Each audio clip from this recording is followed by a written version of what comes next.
It's Dr. Bruce Parker, the founder of the Parker Process, Total Practice Blueprint, and the author of The Social Outcast. Have you downloaded that book yet? Have you read that book? You know, find me on Facebook or just hit my email on my website and get connect with me and let me know how that book is, what you think about it. I'm excited to hear. I had one person call me up, or didn't call me, they emailed me, and said they really were enthusiastic. And this person, was looking for some new information, and they were happy about it. But in the book, it says, disclaimer, this is a fictional book. It's a novel. And she then all of a sudden wasn't as happy about the book. She felt that all the stuff I was talking about now was just kind of made up.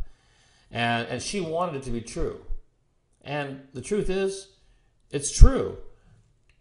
But I had people's names in there, and I have to say it's a novel, because what if I used their real name, and then they ended up not liking what I said about them or something, and they get mad at me. I just caused problems. So it was easier just to say this is a novel, and all the fake names in there allows it to be a novel, so I could, I'm really lying, so to speak, on the names. But the truth was, these were real incidences, and it was the truth. So it is a factual book with fake names, and that's all. So she now feels good because she now knows that it's the truth and what I did and how it came around. It gave her actually, I think, some motivation, some encouragement that life is not always a struggle.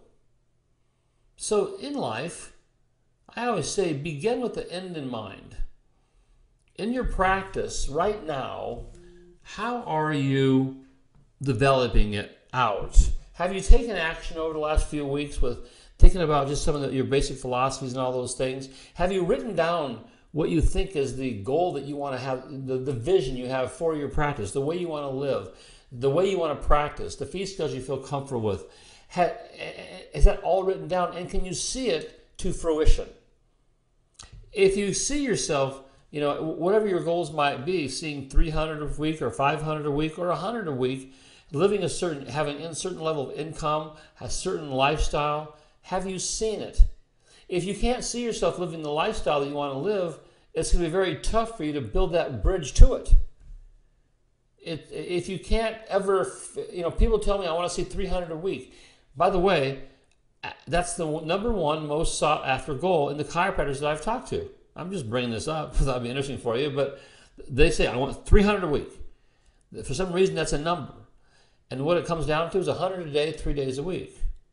So 300 a week, you know what? That takes work. You don't just do that overnight. It's not by a lot of advertising. Because here's the deal. If you can get new patients, can you keep them? If you can't get 300 new patients a week. So if you needed 300 new patients a week and they all stayed for a day, you could have 300 a week. But if you're getting 20 or 30 new patients a month, how does that become 300 a week? Well, it only comes when they stay, when they get under corrective care, and they go for long-term goals, not 12 visits, not even 24 visits, but basically a solid year of care. And the new patients with retention, they start developing a large practice. So that comes from connecting chiropractic to your community. I can't get around it any longer, but you got to get out and talk. The number one best, and in my term, only way to build a practice is from getting out and doing community talks. Now, I've learned that doing a community talk on chiropractic, promoting it as a chiropractic talk, does not bring people. So before you come out to look for me, to lynch me from saying that, I believe in reality. The Art of War, Sun Tzu says, become your enemy. Don't know your enemy, become your enemy. And I'm telling you what, our enemy is the allopathic model. Our enemy basically is the belief that health comes from an outside-in source. Our enemy is public perception of chiropractic. And some chiropractors have done great jobs in making the community feel good about it. Some chiropractors have done great jobs in making the community feel bad about it. Just like any business or anything, any philosophy, any science, any service out there, there's going to be people that make it better and people that make it worse. Oh well, that's reality. And I accept reality for being real. So when I go out to the community, I talk about how to have increased health and vitality.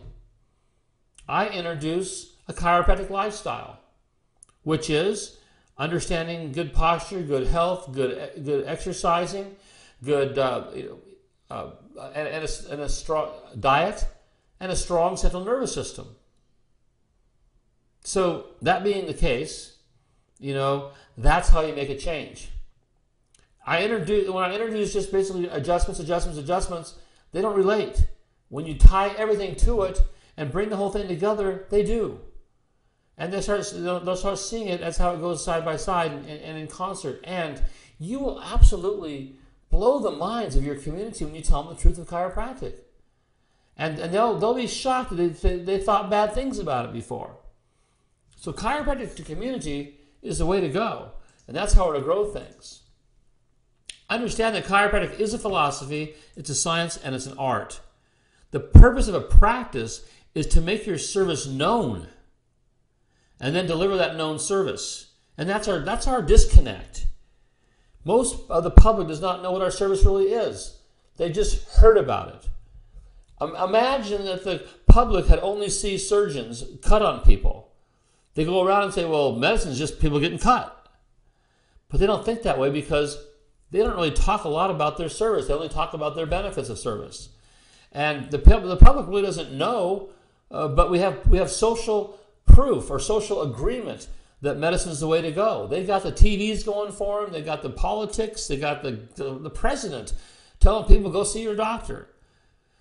Because it's a strong cartel. The only cartel we have is us. Getting out in our community and let them know what our services is so we can then deliver to them. Chiropractic practice is also a business. We have to understand that.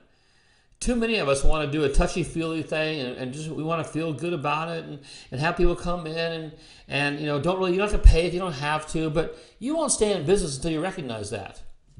A business specifically has a product. My product is the detection and correction of verbal subluxation. Now, the reason why people want that is through my marketing and my talking. I talk about what interference is. I talk about the challenge out there, and then I show my office as a solution. And in doing that, I run it as a business, so they understand that. So with that understanding in mind, look how you're approaching your community right now and ask yourself, are you making the public think chiropractic in the terms you want them to? Or is your community talk in terms that you don't like? If you don't like it, speak up. I'll talk to you next time.